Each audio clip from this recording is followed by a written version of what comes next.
विमल, आपसे डिटेल चाहेंगे। 21 लोगों की मौत का जिम्मेदार कौन है? क्या सिर्फ एक होटल मालिक है जो गिरफ्त में आ चुका है, या फिर और अब यहां से गिरफ्तारियों की शुरुआत होगी? केस किसके खिलाफ दर्ज किया गया है, और यह भी कि आज जो पेशी होने वाली है उसको लेकर एक अपडेट आपसे जाएंगे। विमल कौशिक, पहले आप।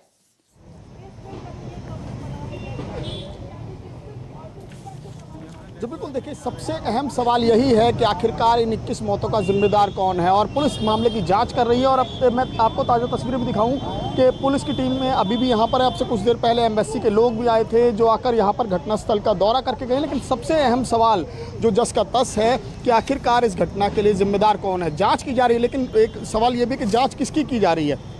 क्या जांच उन अधिकारियों की जाएगी जिनके भ्रष्टाचार की नींव पर ये इमारत खड़ी हुई? क्या जांच उस डिपार्टमेंट की जाएगी जिसकी जिम्मेदारी थी यहाँ पर तमाम चीज़ें कानून के मुताबिक हो रही हैं उसको देखना? एमसीडी की जिम्मेदारी थी क्या नक्शे के अनुसार बिल्डिंग बनी है या नहीं बनी?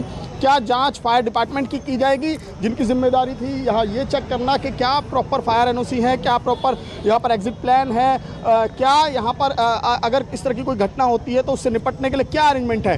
क्या जांच उस पुलिस डिपार्टमेंट की जाएगी? क्योंकि यहाँ पर विदेशी आकर रुकते थे, फॉरेनर्स आकर रुकते थे, तो जाहिर तौर पर पुलिस ऐसे में वैसे ही गेस्ट हाउस की समय समय पर वेरिफिकेशन ड्राइव चलाती है, और जहाँ पर फॉरेनर्स आकर रुकते हैं वहाँ पर ये जो ड्राइव है वहाँ पर सेंसिटिविटी ज़्यादा बढ़ जाती है। तो ऐसे में किस डिपार्टमेंट की जाँच होगी, किन अधिकारियों की जाँच होगी? सवाल ये खड़ा होता है। एक होटल मालिक को गिरफ्तार कर लिया, लेकिन उसमें भी जो चीज़ें निकल कर सामने आई हैं कि अब पता चल रहा है कि होटल मालिक ने ये जो पूरा होटल है ये आगे लीज पर जय मिश्रा को दे दिया था, जो इसका होटल का मैनेजर है, और 4 साल से वो इस होटल को रन कर रहा था।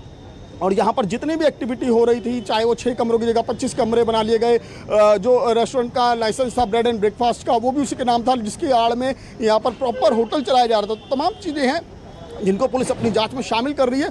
लेकिन वो अधिकारी कौन है, जिन अधिकारियों की जिम्मेदारी है, जिन अधिकारियों की जवाबदेही है, उन पर क्या एक्शन होगा, इसके बारे में कोई फिलहाल बात करने को तैयार नहीं है। हालांकि इस पूरे मामले में अभी भी जो तमाम घायल हैं, जिनमें से कुछ लोगों की जो कंडीशन है वो क्रिटिकल बनी हुई है, और जो लवकेश बजाज है वो फिलहाल पुलिस की गिरफ्त में है। उससे लगातार पूछताछ की जा रही है, उससे तमाम जानकारी हासिल की जा रही है कि आखिर ये इमारत उसने कैसे, कब बनी, कितने साल पहले, क्योंकि कई लोगों का कहना है कि ये कई साल पहले इसी तरीके से इमारत बनी थी। लेकिन मैं आपको एक बार फिर से तस्वीरें दिखाऊँ अगर इस बिल्डिंग की, होटल की। देखिए पूरी जगह पर बिल्डिंग में कहीं पर भी कोई भी बालकनी नहीं है, कहीं पर भी, चाहे दोनों तरफ एल टाइप की बिल्डिंग है, 4 मंजिला इमारत है, और अंदर ही अंदर बिल्डिंग में 25 से ज़्यादा कमरे बना लिए गए। रेस्टोरेंट जो सामने आप जगह देख रहे हैं जहाँ पर ये पुलिस की जो है वो टेप भी लगी हुई, वहीं पर रेस्टोरेंट था।